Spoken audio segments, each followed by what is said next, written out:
ಈ ಸಮಯದಲ್ಲಿ ನಮ್ಮ ಪಾಸ್ಟರ್ ಅಂಬರೀಷ್ ಅವರ ಒಂದು ಸೇವೆ 2020 ಡಿಸೆಂಬರ್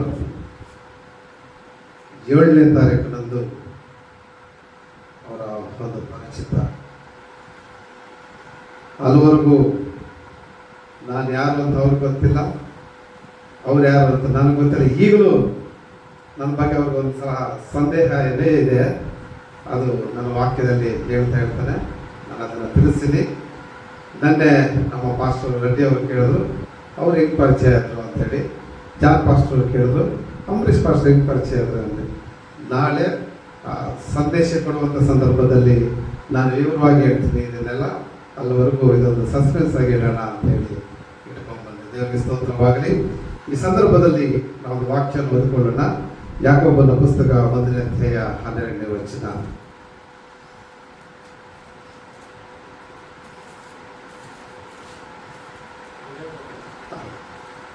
ಒಂದನೇ ಅಧ್ಯಾಯ 12ನೇ ವಚನ. ಯಾಕೋಬನ ಪುಸ್ತಕ, ಯಾಕೋಬನ ಬರೆದ ಪತ್ರಕ್ಕೆ 1ನೇ ಅಧ್ಯಾಯ 12ನೇ ವಚನ. ಕಷ್ಟವನ್ನ ಸಹಿಸಿಕೊಳ್ಳುವನು ಧನ್ಯನು. ಅಲ್ಲಿ ನಿಲ್ಲಿಸಬೇಕು.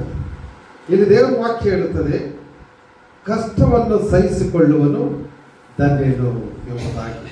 ಆಮೇಲೆ ಕಷ್ಟಗಳು ಅಂದರೆ ಯಾವ ರೀತಿ ಬರುತ್ತೆ? ಫಸ್ಟ್ ಪಾಯಿಂಟ್, ಹೇಗೆ ಬರುತ್ತೆ, ಯಾರಿಂದ ಬರುತ್ತೆ?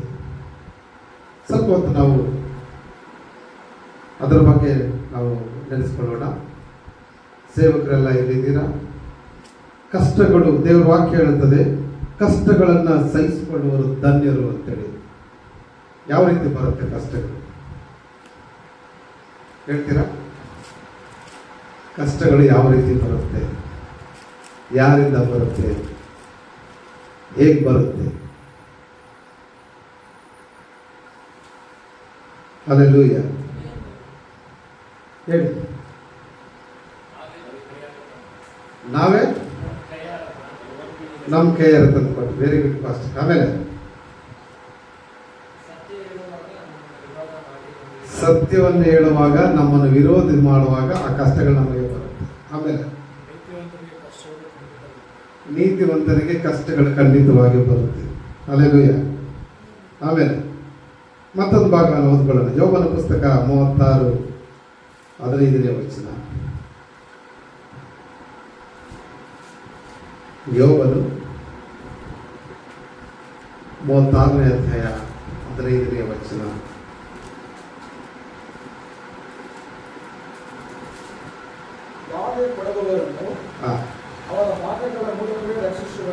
ಆಮೇಲೆ ಏನಂತ ಹೇಳ್ತದೆ? ಸಾಕಯ್ಯ. ಬಾಧೆ ಪಡುವವರನ್ನು ಅವರ ಬಾಧೆಗಳ ಮೂಲಕವೇ ರಕ್ಷಿಸುವನು. ಇಲ್ಲಿ ನೋಡುವಾಗ ಕಷ್ಟಗಳನ್ನು ಸಹಿಸಿಕೊಳ್ಳಬೇಕು. ಇಲ್ಲಿ ನೋಡುವಾಗ ದೇವರ ವಾಕ್ಯ ಬಾಧೆ ಪಡುವವರನ್ನು ಅವರ ಬಾಧೆಗಳ ಮೂಲಕವೇ ರಕ್ಷಿಸುವನು ಅಂತೇಳಿ. ಹಲ್ಲೆಲೂಯಾ. ಈಗ ನನ್ನ ಪಾಯಿಂಟ್ಗೆ ಬರ್ತೀನಿ. ಆಗ 2020 ಡಿಸೆಂಬರ್ ತಿಂಗಳಲ್ಲಿ ಈ ಸಭೆಯೊಳಗೆ ನಾನು ಬಂದೆ. ಅದಕ್ಕಿಂತ ಹಿಂದೆ 2016ರಲ್ಲಿ ನಾನೊಂದು ಕಾರ್ ತಗೊಂಡೆ ನನ್ನ ಸೇವೆಗಾಗಿ ಅಂತೇಳಿ. ಆ ಗಾಡಿ ಹೆಸರ ಮೇಲೆ ಹಾಕಿದೆ, ನಜರೇತಿನ ಯೇಸು ಕ್ರಿಸ್ತನೇ ನನಗೆ ಸಹಾಯಕನು ಅಂತೇಳಿ ಕಾರ್ ಮೇಲೆ ದೊಡ್ಡದಾಗಿ ಹಾಕಿಸಿದೆ. ಆಮೇಲೆ ಹಿಂದ್ಗಡೆ ಜೀಸಸ್ ಇಸ್ ಮೈ ಲವ್ ಅಂತ ಹಾಕ್ಸಿದ್ದೆ. ಸೇವೆಗಾಗಿ ಪಾಲಿಸ್ ಕಾರ್ ಇಟ್ಟಿದ್ದೆ. ಆಗ ಆ ಕಾರು ನನ್ನ ಸೇವೆಗಂತೂ ಉಪಯೋಗಿಸ್ಕೊಳ್ತಾ ಇರುವಂಥ ಸಂದರ್ಭದಲ್ಲಿ ಒಂದು ದಿವಸ ನನ್ನ ಆತ್ಮೀಯ ಸ್ನೇಹಿತನು, ಅವನ ಹೆಸರು ದಸ್ಗಿರಿ ಅಂತೇಳಿ, ಅವನು ನನ್ನ ಗಾಡಿ ಆಗಾಗ ಎತ್ಕೊಂಡು ಹೋಗ್ತಾ ಇದ್ದ. ಅವತ್ತೊಂದು ದಿವಸ ರಂಜಾನ್ ಹಬ್ಬ ಆಗಿರೋದ್ರಿಂದ ನಾನೊಂದು ದರ್ಗಾಗೆ ಎತ್ಕೊಂಡು ಹೋಗಿ ಬರ್ತೀನಿ. ನನಗೆ ಆ ಗಾಡಿಯ ಒಂದು ಇನ್ಸೂರೆನ್ಸು ಮುಕ್ತಾಯ ಆಗಿರೋದು ನನಗೆ ಗೊತ್ತಿಲ್ಲ. ಸರಿ ಅಂತ ಹೇಳ್ಬಿಟ್ಟು ಎತ್ಕೊಂಡು ಹೋಗಿ ಸಾಯಂಕಾಲಕ್ಕೆ ಬಂದ್ಬಿಡ್ತೀನಿ ಅಂತ ಹೇಳ್ದ. ಆಯ್ತು ಅಂತೇಳಿ ಎತ್ಕೊಂಡು ಹೋದ. ಬೆಳಗ್ಗೆ ಎತ್ಕೊಂಡು ಹೋದವನು ಸಾಯಂಕಾಲ ಆದರೂ ಬರಲೇ ಇಲ್ಲ. 6 ಗಂಟೆ ಆಯಿತು, 7 ಗಂಟೆ ಆಯಿತು, ಗಾಡಿ ಬಂದಿಲ್ಲ. ಆಗ ಬೇರೆ ಸ್ನೇಹಿತರು ಒಬ್ಬರು ಫೋನ್ ಮಾಡಿದ್ರು, ನಿನ್ನ ಗಾಡಿ ಬಂತ ಅಂತೇಳಿ. ಇಲ್ಲ ಅಂತ, ನಿನ್ನ ಗಾಡಿ ದಸ್ತಿಗಿರಿ ಎತ್ಕೊಂಡು ಹೋಗಿ ಆಕ್ಸಿಡೆಂಟ್ ಮಾಡಿಬಿಟ್ಟಿದ್ದಾನೆ. ಆಕ್ಸಿಡೆಂಟ್ ಮಾಡಿದ್ದಾನೆ. ಎಲ್ಲಿದೆ ಗಾಡಿ? ಅಲ್ಲೇ ಚಿಕ್ಕಬಳ್ಳಾಪುರದಲ್ಲಿ ಒಂದು 6-7 ಕಿಲೋಮೀಟರ್ ದೂರದಲ್ಲಿ ಇದೆ ಗಾಡಿ. ಸರಿ, ಏನಾಗಿದೆ ಅಂದರೆ ಗೊತ್ತಿಲ್ಲ, ಅಲ್ಲಿ ಗಾಡಿಯಲ್ಲಿದೆ ಅಂತೇಳಿ. ಸರಿ, ನನ್ನ ಹತ್ರ ಗಾಡಿ ಇಸ್ಕೊಂಡು ಹೋಗಿರೋಂಥ ವ್ಯಕ್ತಿ ಗಾಡಿ ಬಿಟ್ಬಿಟ್ಟು ಓಡೋಗ್ಬಿಟ್ಟಿದ್ದಾನೆ. ನಾನು ಆಟೋದಲ್ಲಿ ಹೋದಾಗ ಗಾಡಿಗೆ ನ್ಯೂಟರ್ನ್ ಮಾಡೋವಾಗ ಪಕ್ಕದ ಗ್ಲಾಸ್ಗೆ ಗುದ್ದಿ ಎಲ್ಲ ಗ್ಲಾಸ್ ಎಲ್ಲ ಒಡೆದೋಗಿದೆ. ಒಂದು ಹೆಲ್ಮೆಟ್ ಒಳಗಡೆ ಬಿದ್ದಿದೆ. ನನ್ನ ಗಾಡಿ ಸೈಡ್ಗೆ ಹಾಕ್ಬಿಟ್ಟು ಪೊಲೀಸರು ಇದ್ದಾರೆ. ನಂದು ಗಾಡಿ ಅಂತ ಹೇಳಿದ್ರೆ ಹೋಗಿ ಪೊಲೀಸರು ಕೇಳಿದ್ರೆ, ಸರ್ ಏನಾಯ್ತು ಗಾಡಿಗೆ? ಅದು ಗಾಡಿ ಒಬ್ಬರು ಡೆತ್ ಆಗಿದ್ದಾರೆ, ತೀರೋಗಿದ್ದಾರೆ ಅಂತ. ಅವನೇನು ಮಾಡ್ದ, ಬಿಟ್ಬಿಟ್ಟು ಓಡೋಗ್ಬಿಟ್ಟ. ಸರಿ ಅಂತೇಳ್ಬಿಟ್ಟು ಆ ಗಾಡಿ ಇದೇ ಮಧುಗಿರಿ ಪ್ರಾಂತದಲ್ಲಿರುವಂಥ ಇಮ್ತಾಜ್ ಅನ್ನೋರು ತುಮಕೂರು ಪ್ರಾಂತದಲ್ಲಿ ನನಗೆ ತಗೊಟ್ಟಿದ್ದ. ಈಗಲೂ ಅದು ಇಮ್ತಾಜ್ ಇಲ್ಲೇ ಇದ್ದಾರೆ. BJPಯಲ್ಲಿ ಯೂತ್ ಲೀಡರ್ ಆಗಿ ಕೆಲಸ ಮಾಡ್ತಾರೆ. ನಿಮಗೆಲ್ಲ ಗೊತ್ತಿರಬೇಕು ಇಲ್ಲಿರೋರಿಗೆ, ಇಮ್ತಿಯಾಜ್ ಅಂತೇಳಿ. ಆ ವ್ಯಕ್ತಿ ನನಗೆ ತಗೊಟ್ಟಿದ್ದು. ಅದೇನಾಯಿತು, ಆಕ್ಸಿಡೆಂಟ್ ಆಗಿದ ತಕ್ಷಣ ನನ್ನ ಗಾಡಿ ಸ್ಟೇಷನ್ಗೆ ಹೋಯಿತು. ಆಮೇಲೆ ಇದೇ ಇಮ್ತಿಯಾಜ್ ಬಂದು, ನಾನು ಇಮ್ತಿಯಾಜ್ ಅವ್ರಿಗೆ ಹೇಳಿದೆ, ಗಾಡಿ ಆಕ್ಸಿಡೆಂಟ್ ಆಗಿದೆ, ಇನ್ನೊಬ್ಬರು ತೀರೋಗಿದ್ದಾರೆ, ನಾನೇನು ಮಾಡೋದು ಅಂತೇಳಿ. ಸರಿ, ಏನು ಭಯ ಬಿಡಬೇಡ, ನಾನು ಬರ್ತೀನಿ ಅಂತೇಳಿ ಬಂದು ಅಲ್ಲಿ ಸೀಸ್ ಮಾಡಿರೋಂಥ ಗಾಡಿನ ಸೈನ್ ಮಾಡಿಸಿ ಬಿಡುಗಡೆ ಮಾಡಿ ನನಗೊಂದು 50,000 ರೂಪಾಯಿ ಕೊಟ್ಟು, ಇದನ್ನು ಕೇಸ್ ಇಲ್ದಿರಂಗೆ ನಾನು ಮಾಡ್ತೀನಿ, ನೀನು ಧೈರ್ಯವಾಗಿರೋ, ಆರಾಮಾಗಿರೋ. ಸರಿ, ಏನೋ ಮಾಡ್ತಾರೆ ಬಿಡು, ಅವ್ರು ವೆಹಿಕಲ್ ಡಿಪಾರ್ಟ್ಮೆಂಟಲ್ಲಿ ಇರೋದು ಅಂತೇಳಿ ನಾನು ಸುಮ್ಮನೆ ಅಲ್ಲಿಂದ ಗಾಡಿ ಎತ್ಕೊಂಡು ಬಂದ್ಬಿಟ್ರು.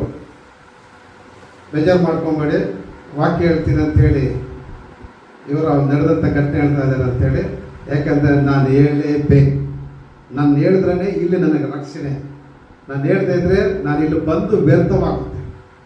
ಆಗ ಇಮ್ತಿಯಾಜ್ ಗಾಡಿ ಎತ್ಕೊಂಡು ಬಂದ್ಬಿಟ್ರು. ಆಗಿದ್ದ 3 ತಿಂಗಳಿಗೆ ನೋಟಿಸ್ ಬಂದ ನನಗೆ, ನನ್ನ ಮೇಲೆ ಕೇಸ್ ಆಗಿದೆ, FIR ಆಗಿದೆ, ಕೋರ್ಟ್ ಬರಬೇಕು ಅಂತೇಳಿ. ಸತ್ತೋಗಿರೋ ವ್ಯಕ್ತಿ ದೊಡ್ಡಬಳ್ಳಾಪುರ ಕುಂದಾಣ ಪ್ರಾಂತದಲ್ಲಿರುವಂಥ ವ್ಯಕ್ತಿ. ಅವ್ರ ಮಕ್ಕಳು ಅವರೆಲ್ಲ ಸೇರಿ 2ನೇ ಪಾರ್ಟಿಯಾಗಿ ನನ್ನನ್ನು ಇದು ಮಾಡಿ ಕೇಸು ನನ್ನ ಮೇಲೆ ಬಿತ್ತು. ಆಗ ಕೇಸ್ನ ಲಾಯರ್ ಇಟ್ಕೊಂಡು, ಲಾಯರ್ ಬಂದು ಅನ್ಯರು ಅವ್ರ ಹತ್ರ ಮಾತಾಡಿದೆ. ಸರ್, ಈ ಥರ ನನ್ನ ಕೇಸ್ ಆಕ್ಸಿಡೆಂಟ್ ಕೇಸ್ ಆಗಿದೆ, 2 ಲಕ್ಷ ರೂಪಾಯಿ ಆಗುತ್ತೆ ಸರ್, ನನ್ನ ಹತ್ರ ಅಷ್ಟು ಕೊಡೋಕ್ಕಾಗಲ್ಲ, ಒಂದು 50,000 ಕೊಡ್ತೀನಿ, ಆಮೇಲೆ ನನಗೆ ಇದು ಮಾಡ್ತೀನಿ, ಅಡ್ವಾನ್ಸ್ ಆಗಿ ಒಂದು 20,000 ಕೊಡು. 20,000 ಕೊಟ್ಟೆ. ಕೇಸ್ ಸ್ಟಾರ್ಟ್ ಆಯಿತು. ಕೇಸ್ ಒಂದು 6 ತಿಂಗಳು ನಡೀತು ಚಿಕ್ಕಬಳ್ಳಾಪುರದಲ್ಲಿ. ಅಲ್ಲಿಂದ ದೇವನಹಳ್ಳಿಗೆ ಟ್ರಾನ್ಸ್ಫರ್ ಆಯಿತು. ದೇವನಹಳ್ಳಿಗೆ ಟ್ರಾನ್ಸ್ಫರ್ ಆಗಿದ ತಕ್ಷಣ ಅಲ್ಲಿ ಏನಾಯಿತು, ಬೇರೆ ಲಾಯರ್ ಇದಾಯಿತು. ಅವರು ಬೇರೆ ಲಾಯರು ನನಗೊಂದು 1 ಲಕ್ಷ ರೂಪಾಯಿ ಕೊಡಬೇಕು ಕೇಸು ಸ್ಟಾರ್ಟ್ ಮಾಡೋದಕ್ಕೆ. ಏನು ಮಾಡೋದು? ಸರಿ, ಇಂಟರ್ವ್ಯೂ ಫೋನ್ ಮಾಡಿದ್ರೆ ನೀನೇನಾಗಲ್ಲ ಅಂತ ಇದ್ದಾರೆ. ಆದರೆ ಕೇಸು ನನ್ನ ಕುತ್ತಿಗೆಗೆ ಬರ್ತಾ ಇದೆ. ಆ ಕೇಸ್ ಎಷ್ಟಿಗೆ ಹಾಕಿದ್ದಾರೆ? 25 ಲಕ್ಷ ರೂಪಾಯಿ ಕಟ್ಕೊಡ್ಬೇಕು ಅಂತ ಹಾಕಿದ್ದಾರೆ. ನನ್ನನ್ನು 2ನೇ ಪಾರ್ಟಿ ಮಾಡಿದ್ದಾರೆ. ಫಸ್ಟ್ ಪಾರ್ಟಿ ಬಂದು ಇವ್ನು ಮಾಡಿದ್ದಾರೆ, ತುಮಕೂರು ಕ್ಷೇತ್ರದಲ್ಲಿರುವಂಥ ಸಯ್ಯದ್ ಅಂತೇಳಿ. ಅಂಥ ಸಂದರ್ಭದಲ್ಲಿ ಲಾಯರ್ ಅವರು ಅನ್ಯರು. ನೋಡಿ ಇಲ್ಲಿ ಎಷ್ಟಿದಾಗಿದೆ. ಆಕ್ಸಿಡೆಂಟ್ ಮಾಡಿರೋನು ಅನ್ಯರು, ಫಸ್ಟ್ ಲಾಯರ್ ಅನ್ಯರು, ದೇವನಹಳ್ಳಿ ಇರುವಂಥ ಲಾಯರ್ ಅನ್ಯರು. ಅಲ್ಲೇ ಅವ್ನು ಕೇಳ್ದ, 1 ಲಕ್ಷ ರೂಪಾಯಿ ಇಮಿಡಿಯೇಟ್ಲಿ ಕೊಟ್ಟರೆ ಮಾತ್ರ ಈ ಕೇಸ್ನ ನಾನು ಪ್ಯಾಕಪ್ ಮಾಡ್ತೀನಿ. ಆತನಿಗೆ 1 ಲಕ್ಷ ರೂಪಾಯಿ ಕೊಡ್ತೀನಿ. ಆಮೇಲೆ ಅಲ್ಲಿ 1 ವರ್ಷ ನಡೀತು. ಆಮೇಲೆ ಕೇಸು ಅದೇನಾಗಿದೆ, ವಜಾ ಆಗಿದೆ ಅಂಥೇಳಿ ನನ್ನನ್ನು ಕೇಸ್ಗೆ ಅವ್ರು ಬರೆದಿರೋ ಮಾಡಿದ್ರು. ನೀವೇನು ಬರೋಕ್ಕೆ ಹೋಗಬೇಡಿ, ಅಂಥ ಇಂಪಾರ್ಟೆಂಟ್ ಇದೆ, ನಾವು ಕರ್ಸ್ಕೊತೀವಿ ಅಂತ. ಸರಿ ಅಂತೇಳಿ ಆವಾಗ ನಾನು ಒಂದು 2-3 ರೀತಿಗೆ ನಾನು ಹೋದೆ. ಆಮೇಲೆ ಲಾಸ್ಟ್ಗೆ ಏನಾಯಿತು, ಕೇಸ್ ಅದು ಡಿಕ್ಲೇರ್ ಆಗಿದೆ ಅಂತ ಲಾಯರ್. ಸರ್, ಡಿಕ್ಲೇರ್ ಆಗಿದೆ, ಆರ್ಡರ್ ಕಾಪಿ ಕೊಡಿ, ನನಗೆ ಏನಾಗಿದೆ ಆರ್ಡರ್ ಅಂತ ನಾನು ಕೇಳಿದೆ. ಏನಾಗಿದೆ ಬಿಡ್ರಿ, ನಿನ್ನ ಮೇಲೆ ಬರೆದಿರೋಂಗೆ ನಾವು ಮಾಡಿದ್ದೀವಿ ಅಷ್ಟೇ ಹೇಳ್ತಾ ಇದ್ದಾರೆ. ಸರ್, ನನಗೆ ಆರ್ಡರ್ ಕಾಪಿ ಕೊಡಿ ಸರ್, ಅದೇನೇ ನನಗೆ ಗೊತ್ತಾಗಬೇಕಲ್ಲ. ಸರಿ ಅಂತ ನೋಡಿದ್ರೆ ಅವ್ರೇನು ಮಾಡಿದ್ರು, 2ನೇ ಪಾರ್ಟಿಗೆ ಆ ಗಾಡಿಗೂ ಸಂಬಂಧ ಇಲ್ಲ.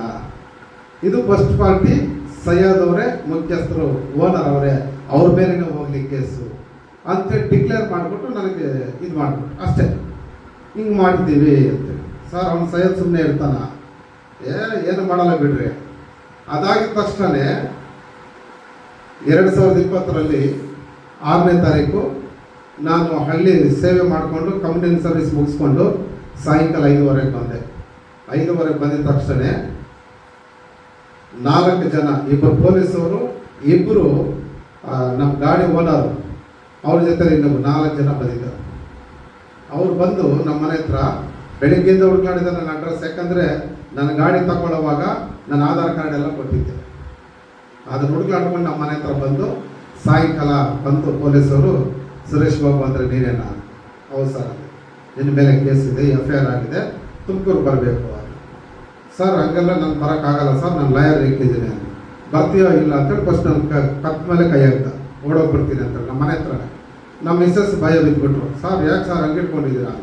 ಅಮ್ಮ ಕೇಸ್ ಆಗಿದೆ, ನಾವು ಇದನ್ನ ಕರ್ಕೊಂಡು ಹೋಗ್ತಾ ಇದ್ದೀವಿ ತುಮಕೂರಿಗೆ. ಟೈಮ್ ಎಷ್ಟು? 6 ಗಂಟೆ. ಆವಾಗ ಸ್ಟೇಷನ್ ಹತ್ರ ಕರ್ಕೊಂಡೋದು. ಸ್ಟೇಷನ್ ಹತ್ರ ಆಟೋದಲ್ಲಿ ಕೂತ್ಕೊಂಡಿದ್ದು ನಮ್ಮ ಮಿಸ್ಸಸ್, ಸರ್ ನಾನು ಬರ್ತೀನಿ ಸರ್, ನಮ್ಮ ಯಜಮಾನ್ರು ಒಬ್ಬನೇ ಕಳಿಸಲ್ಲ ಅಂತೇಳಿ. ಇಲ್ಲಮ್ಮ, ಹೆಂಗಸನ್ನು ಕರ್ಕೊಂಡು ಹೋಗೋಕ್ಕಾಗಲ್ಲ. ನಾನು ಆಟೋ ಸ್ಟಾರ್ಟ್ ಮಾಡಿದೆ, ನಡಿ ಸರ್ ಸ್ಟೇಷನ್ ಹತ್ರ ಹೋಗೋಣ. ನಮ್ಮ ಚಿಕ್ಕಬಳ್ಳಾಪುರ ಸ್ಟೇಷನ್ ಹತ್ರ ಕರ್ಕೊಂಡು ಹೋದಾಗ ಅಲ್ಲಿ ನನ್ನ ಹೆಸರೆಲ್ಲ ಬರೆದು ಮತ್ತು ನನ್ನ ಜೊತೆಯಲ್ಲಿ ಬಂದಿರೋ ಪೊಲೀಸರು ತುಮಕೂರು ಅವ್ರ ಫೋನ್ ನಂಬರ್ ಎಲ್ಲ ಬರೆದು, ಈ ವ್ಯಕ್ತಿ ಮೇಲೆ FIR ಆಗಿದೆ, ಇವ್ರನ್ನ ನಾನು ತುಮಕೂರು ಕರ್ಕೊಂಡು ಹೋಗ್ತಾ ಇದ್ದೀನಿ ಅಂತ. ಅಲ್ಲಿ ನಮ್ಮ ಆಟೋ ಸ್ಟ್ಯಾಂಡ್ ಡ್ರೈವರ್ಗಳು ಸುಮಾರು ಒಂದು 10 ಜನ ಬಂದಿದ್ದಾರೆ. ಏನೋ ಇವನಿಗೆ ಏನಾಗುತ್ತೋ ನೋಡೋಣ ಅಂಥೇಳಿ. ನನ್ನನ್ನು ಅಲ್ಲಿಗೆ ಏನಾದರೂ ಮಾಡಿ ಕಾಪಾಡೋಣ ಅಂತ ಬಂದಿಲ್ಲ, ಇವನಿಗೆ ಏನಾಗುತ್ತೋ ನೋಡೋಣ ಅಂತ ಬಂದಿದ್ದು. ನಮ್ಮ ಲಾಯರ್ನ ಕರೆಸ್ದೆ. ನಮ್ಮ ಲಾಯರ್ ಏನಂದ, ಚಿಕ್ಕಬಳ್ಳಾಪುರ ಲಾಯರು, ಏನೋ ಒಂದು ಸುಮ್ಮನೆ ಒಂದು ಇನ್ವೆಸ್ಟಿಗೇಷನ್ ಮಾಡಿಬಿಟ್ಟು ಕಳಿಸ್ಬಿಡ್ತಾರೆ ಅಂತ ಹೋಗು ಅಂತ. ಅವಾಗ ಏನು ಮಾಡಿದ್ರು, ಯಾರು ಏನು ಹೇಳಿದ್ರು ಕೇಳಿಲ್ಲ, ನನ್ನ ಕಾರಲ್ಲಿ ಕೂಡಿಸ್ಕೊಂಡ್ರು, ಆಟೋ ಸೈಡ್ಗೆ ಹಾಕ್ಸಿದ್ರು, ನಮ್ಮ ಮಿಸ್ಸಸ್ನ ಕರ್ಕೊಂಡು ನನ್ನೊಬ್ಬನೇ ಕರ್ಕೊಂಡು ಬರ್ತಾ ಇದ್ದಂಗೆ ತುಮಕೂರಲ್ಲಿ ನನ್ನ ಮೊಬೈಲ್ ಕಿತ್ಕೊಂಡ್ಬಿಟ್ಟು, ಯಾರಿಗೂ ಫೋನ್ ಮಾಡಬಾರ್ದು ಅಂತ ಕಿತ್ಕೊಂಡ್ಬಿಟ್ಬಿಟ್ಟಿದೆ. ಅಲ್ಲಿ ಸೈಯದ್ ಜೊತೆಯಲ್ಲಿ ಬಂದಿರೋ ವ್ಯಕ್ತಿ ಅವನು ಹೇಳ್ತಾನೆ, ಚಾಕು ಪೊಲೀಸ್ ಮುಂದೆನೇ ಅವ್ರು ಚಾಕು ತೆಗಿತಿದ್ದಾರೆ ಕಾಲಲ್ಲಿ. ನನ್ನ ಮಗನೇ, ನೀನು ಏನಾದರೂ ಈ ಕೇಸ್ ನಮ್ಮ ಮೇಲೆ ಹಾಕೋದಾಗಲಿ ಏನಾದರೂ ಮಾಡಿದ್ರೆ ನಿನ್ನ ಎತ್ತು ಬಿಡ್ತೀವಿ, ಪೊಲೀಸವ್ರು ಬಂದೇನೆ ಚಾಕು ತೆಗೆದು ಕಾರಲ್ಲಿ ಕುತ್ಕೊಂಡಿದ್ದೆ. ಸರಿ, ಕಾರಲ್ಲಿದೆ ಅಂತ ಕೇಳಿದ್ರು. ಸರ್ ನಮ್ಮ ಮಧುಗಿರಿಯವ್ರಿಗೆ ನಾನು ಮಾರಾಕ್ ಕೊಟ್ಟಿದ್ದೀನಿ ಸರ್, ಅವ್ರು ಎತ್ಕೊಂಡು ಹೋದ್ರು. ಅವ್ರೇನು ಮಾಡಿದ್ರು, SP ಆಫೀಸ್ಗೆ ಫೋನ್ ಮಾಡಿದ್ರು. ಸರ್ ಕಾರ್ ಇಲ್ಲ ಅವ್ರ ಹತ್ರ, ಕಾರ್ ಮಧುಗಿರಿಗೆ ಮಾರಾಕಿದ್ದಾರೆ ಅಂತ ಹೇಳಿದ್ರು. ಹೌದಾ? ಅವ್ರು SP ಅವ್ರು ಹೇಳಿದ್ರು, ಕಾರ್ ಸಮೇತ ನೀವು ಬರಲೇಬೇಕು, ಎಷ್ಟೊತ್ತೇ ಆಗಲಿ ಅಂತೇಳಿ. ಸರಿ ಅಂತ ಹೇಳ್ಬಿಟ್ಟು ನಾವು ಸ್ಟೇಷನ್ ಹತ್ರ ಹೋಗಿ ತಿಲಕ್ ನಗರ್ ಪೊಲೀಸ್ ಸ್ಟೇಷನ್ ತುಮಕೂರಲ್ಲಿ, ಅಲ್ಲಿಂದ ನಾವು ಬಂದಿವಿ. ಬಂದಿದ ತಕ್ಷಣ ರಾತ್ರಿ ಸುಮಾರು 1 ಗಂಟೆ 5 ನಿಮಿಷ 10 ನಿಮಿಷ ಆಗಿತ್ತು. ಇಮ್ತಿಯಾಜ್ ಮನೆಯಲ್ಲಿ ಅವಾಗ ಅಲ್ಲಿ ಪತ್ತೆ ಹಾಕಿದ್ರು, ಇಮ್ತಿಯಾಜ್ ಮನೆಯಲ್ಲಿ ಇರೋದು ಅಂತೇಳಿ ಇಲ್ಲದೆ ಇರೋದು. ಆಗ ಕಾರ್ ಅಲ್ಲಿ ಮುಂದೆ ನಿಲ್ಲಿಸಿದ್ರು. ಆವಾಗ ರಾತ್ರಿ ಪೊಲೀಸವರೆಲ್ಲ ಅವ್ರು ನಡ್ಕೊಂಡೋದ್ರು. ನನ್ನ ಜೊತೆಯಲ್ಲಿ ಗಾಡಿ ಓನರ್ ಸೈಯದ್ ಮತ್ತು ಇನ್ನೊಬ್ಬರು ಅವ್ರು ಮಾತ್ರ ಇದ್ರು. ಪೊಲೀಸರು ಹೊರಟೋರು. ಆಮೇಲೆ 1 ನಿಮಿಷ ಇರಿ ಅಂತ ಹೇಳಿದಾಗ, ಆಗ ನಾನು ಈ ಸಭೆಯಲ್ಲಿ ಚರ್ಚೆ ಶಿಲ್ಬೇಕು ಕಾಣಿಸ್ತು ನನಗೆ. ಅವತ್ತು ರಾತ್ರಿ ಡಿಸೆಂಬರಲ್ಲಿ, ಅಲ್ಲೆಲ್ಲೂಯ್ಯ, ಚರ್ಚ್ ಸಿಲ್ಬೆ ಕಾಣಿಸಿದಾಗ ಇದೇ ಗೇಟ್ ಮುಂದೆ ನಿಂತ್ಕೊಂಡು ನಾನು ಮೊಣಕಾಲು ಹಾಕಿ ಪ್ರಾರ್ಥನೆ ಮಾಡಿದೆ. ಸ್ವಾಮಿ, ನಾನೇನು ತಪ್ಪು ಮಾಡಿಲ್ಲ, ಆದರೆ ನನ್ನ ಮೇಲೆ ಇಂಥವಾದಂಥ ಕಠಿಣವಾದಂಥ ಕಷ್ಟ ನನಗೆ ಬಂದಿದೆ. ಈಗ ನನ್ನನ್ನು ಬಿಡಿಸೋರು ಯಾರಿದ್ದಾರೆ ಅಂತೇಳಿ ಅದು ಮೊಣಕಾಲು ಹಾಕಿ ಅಷ್ಟೊತ್ತಲ್ಲಿ ಕಣ್ಣೀರು ಸುರಿಸ್ತಾರೆ. ಅಲ್ಲಿ ಆ ಕಡೆ ಕಾರಲ್ಲಿ ಕುತ್ಕೊಂಡು ನೆಗಿತಾ ಇದ್ದಾರೆ. ಪೊಲೀಸರು ಅವರು ಇಂಥದ್ದು ತಗೊಂಡ್ಬರಕ್ಕೆ ಅಲ್ಲಿಗೆ ಹೋಗಿದ್ದಾರೆ. ಅಂಥ ಸಂದರ್ಭಗಳು ಹತ್ಕೊಂಡು ನಾನು ಪ್ರಾರ್ಥನೆ ಮಾಡಿದಾಗ ಆಗ ಹೋಗಿ ಇಂಥದ್ದನ್ನು ಸಿಕ್ಕಾಕೊಂಡ. ಇಂಥದ್ದನ್ನು ಕರ್ಕೊಂಡು ಗಾಡಿ ಎಲ್ಲಿದೆ ಅಂತ ಹೇಳಿದಾಗ, ಗಾಡಿ ನಾನು ಅಂಥವ್ರು ಕೊಟ್ಟಿದ್ದೀನಿ, ಮುಂದೆ ಇದ್ದಾರೆ ಅವ್ರ ಮನೆ ಹತ್ರ ಅಂತ ಹೇಳಿದ್ರು. ಅಲ್ಲಿಂದ ಅವ್ರ ಮನೆಯ ಮುಂದ್ಗಡೆ ಹೋದಾಗ ಅಲ್ಲಿ ಅಷ್ಟೊತ್ತಲ್ಲಿ ಇಂಥದ್ದು ಹೇಳ್ದ, ನೋಡಿ ಇವ್ರಿಗೆ ಕೊಟ್ಟಿರೋದು ಗಾಡಿ ಎಲ್ಲ ಯಾರು ಪೊಲೀಸರು ಕೇಳಿದ್ರು. ಸರ್ ಇಷ್ಟೊತ್ತಲ್ಲಿ ಬಂದರೆ ಹೆಂಗೆ ಸರ್ ಅಂತೇಳಿ, ಸ್ಟೇಷನ್ ಬಾರೆ ಅಂತ ಕೇಳಿದ್ರು. ಇಲ್ಲಿ ಎಷ್ಟು ಒಗ್ಗಟ್ಟಾಗಿದ್ದಾರೆ ಅಂದರೆ ಮುಸ್ಲಿಮ್ಸ್ ಅವರು, ಅವರೆಲ್ಲ ಸುಮಾರು ಒಂದು 50 ಜನ ಮುಸ್ಲಿಮ್ಸ್ ಅವರು ಪೊಲೀಸರು ನೋಡೋದಕ್ಕೆ ಸ್ಟಾರ್ಟ್ ಆಗ್ಬಿಟ್ಟು ದಂಡೆಗಳು ಎತ್ಕೊಂಡು ಇದೇ ಇಲ್ಲಿ ಮುಂದ್ಗಡೆ ನಾನು ಕುತ್ಕೊಂಡ್ಬಿಟ್ಟೆ, ಇದೇನಪ್ಪ ಇಂಥ ಪರಿಸ್ಥಿತಿ ಬಂತು ಅಂತೇಳಿ. ಆಗ ಅವ್ರೇನು ಮಾಡಿದ್ರು ಅಂದರೆ ಕರ್ಕೊಂಡು ಹೋದ್ರು. ಗಾಡಿಯನ್ನು ವಿಚಾರಿಸಕ್ಕೆ ನೋಡಿದಾಗ ಗಾಡಿ ಮೈಸೂರಿಗೆ ಹೋಗಿದೆ, ಟ್ರಿಪ್ ಹೋಗಿದೆ, ನಾಳೆ ಬರುತ್ತೆ ಅಂತೇಳಿ. ಆಮೇಲೆ ಇಂಥವ್ರನ್ನ ನಾನು ಇಬ್ಬರನ್ನ ಕರ್ಕೊಂಡೋಗಿ ಸ್ಟೇಷನಲ್ಲಿ ಹಾಕಿದ್ರು. ಆಮೇಲೆ ಮಾರನೇ ದಿವಸ ಇಂಥ ಜೊತೆಲಿ ಇವ್ನು ಕರ್ಕೊಂಡು ಹೋಗ್ಬಿಟ್ಟು ಬೆಳಗ್ಗೆ ಗಾಡಿ ಸಮೇತ ಬರಬೇಕು ಅಂತೇಳಿ ಇಂಥವ್ರಿಗೆ ಎಚ್ಚರಿಕೆ ಕೊಟ್ಟರು.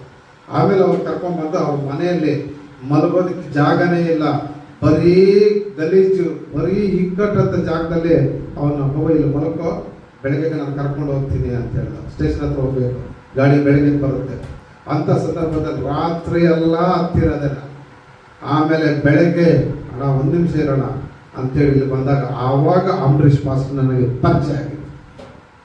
ಅವತ್ತು ಬೆಳಗ್ಗೆ ಅಯ್ಯ ನನ್ನ ಪರಿಸ್ಥಿತಿ ಹೀಗಾಗಿದೆ, ದಯವಿಟ್ಟು ನಾನು ಪ್ರಾರ್ಥನೆ ಮಾಡು. ಅವಾಗ ಚರ್ಚ್ ಓಪನ್ ಇತ್ತು ಬೆಳಗ್ಗೆನೆ. ಇಲ್ಲಿ ಬಂದು ನಿಂತ್ಕೊಂಡೆ.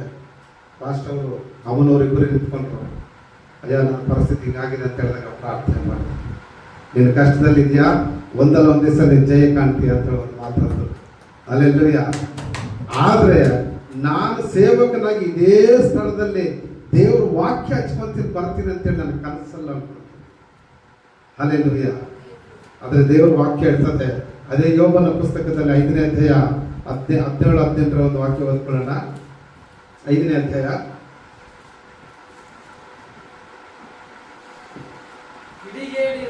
17 ಯೋಬನ ಪುಸ್ತಕ.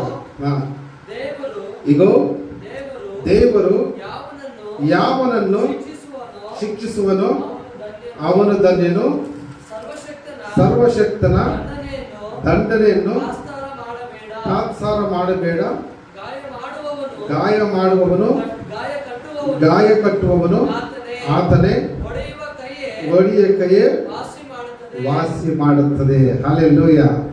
ಅಂತ ಸಂದರ್ಭದಲ್ಲಿ ನನ್ನ ಕಣ್ಣೀರ ದೇವರು ನೋಡಿ ಈಗ ಆ ವಾಕ್ಯದಲ್ಲಿ ನಾವು ನಿಲ್ಲಿಸ್ಕೊಂಡಾಗ ಶಿಕ್ಷಿಸುವಂಥ ದೇವರು ಪುನಃ ದೇವರು ನನಗೆ ರಕ್ಷಣೆ ಕೊಟ್ಟ.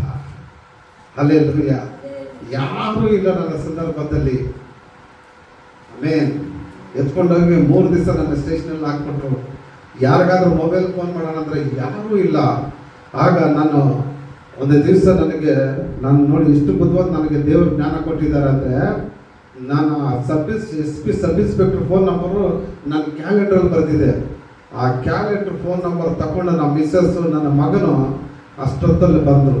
ನೋಡಿ, ಸ್ವಲ್ಪ ಸಣ್ಣ ಮಿಸ್ಟೇಕು ನಾನು ಮಾಡಿದ್ದೇನೆ ಅಂದರೆ, ಇನ್ಸೂರೆನ್ಸ್ ಕಟ್ಟದೆ 3 ಲಕ್ಷ ಕೊಟ್ಟು ಗಾಡಿ ತಗೊಂಡ್ಬಂದಿದ್ದೆ. 3 ಲಕ್ಷದ ಗಾಡಿ ಹೋಯ್ತು. 3 ಲಕ್ಷ ಕ್ಯಾಶ್ ಕೊಟ್ವಿ. ಆಮೇಲೆ ಅವತ್ತು ನೈಟು ನನ್ನನ್ನು ಸ್ಟೇಷನಿಂದ ಬಿಡುಗಡೆ ಕೊಡೋದಕ್ಕೆ 25,000 ರೂಪಾಯಿ ಸರ್ಕಲ್ ಇನ್ಸ್ಪೆಕ್ಟರ್ ಇಸ್ಕೊಂಡು, ಲಾಯರ್ಗೆ ಒಂದು 10,000, ಅಲ್ಲೊಂದು 1 ಲಕ್ಷ ರೂಪಾಯಿ, ಇಲ್ಲೊಂದು 20,000 ಕೆಲಸ ಕಾರ್ಯಗಳನ್ನು ಬಿಟ್ಟು ಓಡಾಡಿದೆ. ಎಲ್ಲ ಸೇರಿ 10 ಲಕ್ಷದ ಮೇಲೆ ನನಗೆ ಲಾಸ್ ಆಯಿತು, ಸಣ್ಣ ಮಿಸ್ಟೇಕ್ ಮಾಡಿದ್ದಕ್ಕೆ. ಹಲ್ಲೆಲೂಯಾ. ಆದರೆ ನಮ್ಮ ದೇವರು ಎಲ್ಲೂ ನನ್ನ ಕೈ ಬಿಡಿ. ಆವಾಗ ಆ ಪಟ್ಟಿರುವಂಥ ಕಷ್ಟ, ಆ ಶ್ರಮ ಈಗ 2ರಷ್ಟು ದೇವರು ನನಗೆ ಕೊಟ್ಟಿದ್ದಾನೆ. ಹಲ್ಲೆಲೂಯಾ. ಕಾರ್ ಕೊಟ್ಟ, ಹೊಸ ಮನೆ ಕೊಟ್ಟ, ಜೊತೆ ಸೇವಕರನ್ನು ಕೊಟ್ಟ, ಸೇವೆ ಮಾಡುವಂಥ ಅಧಿಕಾರ ಕೊಟ್ಟ, ಸೇವೆಗಾಗಿ ದುಡಿಯುವಂಥ ಒಬ್ಬ ಮನುಷ್ಯರಾಗಿ ಮಾಡ್ತ.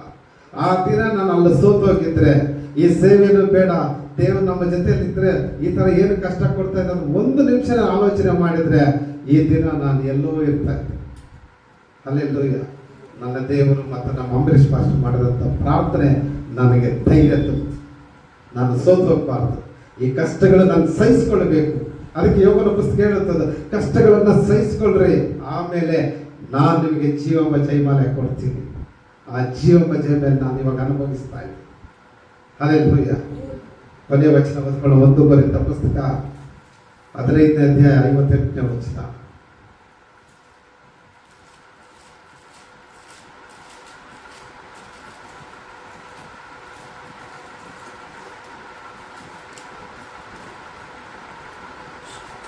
ಒಂದು ಕೊರಿಂಥ ಪುಸ್ತಕ 15ನೇ ಅಧ್ಯಾಯ 58ನೇ ವಚನ.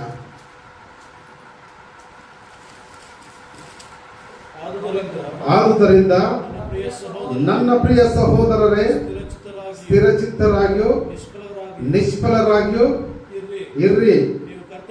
ನೀವು ಕರ್ತನ ಸೇವೆಯಲ್ಲಿ ಪಡುವ ಪ್ರಯಾಸವು ನಿಷ್ಫಲವಾಗುವುದಿಲ್ಲವೆಂದು ತಿಳಿದು ಕರ್ತನ ಕೆಲಸವನ್ನು ಯಾವಾಗಲೂ ಅತ್ಯಾಸಕ್ತಿಯಿಂದ. ಹಲ್ಲೆಲೂಯಾ. ನಾವು ಯಾವಾಗಲೂ ಕಷ್ಟ ಬರಲಿ, ದುಃಖ ಬರಲಿ, ಏನೇ ಬರಲಿ, ನಮ್ಮ ಸಂಬಂಧಿಕರಿಂದ ಕಷ್ಟಗಳು ಬರುತ್ತಾ, ನಮ್ಮ ಸ್ನೇಹಿತರಿಂದ ಕಷ್ಟಗಳು ಬರುತ್ತಾ, ನಮ್ಮ ನೆರೆಯವರಿಂದ ಕಷ್ಟಗಳು ಬರುತ್ತಾ, ಯಾವುದಕ್ಕೂ ನಾವು ಜಗ್ಗದೆ ದೇವರ ವಾಕ್ಯದಲ್ಲಿ ವಿಧೇಯರಾಗಿರೋಣ. ದೇವರ ವಾಕ್ಯ ಹೇಳುತ್ತದೆ, ಕರ್ತನ ಸೇವೆಯಲ್ಲಿ ಕೆಲಸ ಕೆಲಸವು ಯಾವಾಗಲೂ ಅತ್ಯಾಸಕ್ತಿಯಿಂದ ಮಾಡೋರಾಗಿರಿ ಅಂತೇಳಿ, ಅದೆಂದಿಗೂ ನಿಷ್ಫಲವಾಗುವುದಿಲ್ಲ. ಹಲ್ಲೆಲೂಯಾ. ಈ ರೀತಿಯಾದಂಥ ನಮ್ಮ ಅಂಬರೀಷ್ ಪಾಸ್ಟರ್ ನಮ್ಮ ಒಂದು ಒಡನಾಟ ಅಂದಿನಿಂದ ಅವರು ಯೂಟ್ಯೂಬಲ್ಲಿ ನನಗೆಲ್ಲವನ್ನೂ ಮೆಸೇಜ್ ಆಗ್ತಾಯಿದ್ರು ಮತ್ತು ಫೋನಲ್ಲಿ ಮಾತ್ರ ಕಾಂಟ್ಯಾಕ್ಟ್ ಇತ್ತು. ಆವಾಗ ಡಿಸೆಂಬರ್ ತಿಂಗಳಲ್ಲಿ 2020 ಅವ್ರು ಕಾಂಟ್ಯಾಕ್ಟ್ ಆಗಿರೋದು, ಇವಾಗಲೇ ಅವ್ರು ಕಾಂಟ್ಯಾಕ್ಟ್ ಆಗಿರೋದು. ಹಲ್ಲೆಲೂಯಾ. ಅಯ್ಯ ಥ್ಯಾಂಕ್ ಯು. ನಿಮ್ಮ ಪ್ರಾರ್ಥನೆ ದೇವರು ಮಾಡ್ತದೆ, ಅದನ್ನು ನಾನು ಇವಾಗ ಈ ಸ್ಥಳದಲ್ಲಿ ಕರ್ಕೊಂಡು ಮಾಡ್ತದೆ. ದೇವ್ರ ನಾಮಕ್ಕೆ ಸ್ತೋತ್ರವಾಗಿ. ದೇವರು ನಿಮ್ಮ ಸೇವೆಯನ್ನು ಆಶೀರ್ವದಿಸಲಿ. ಆಮೇಲೆ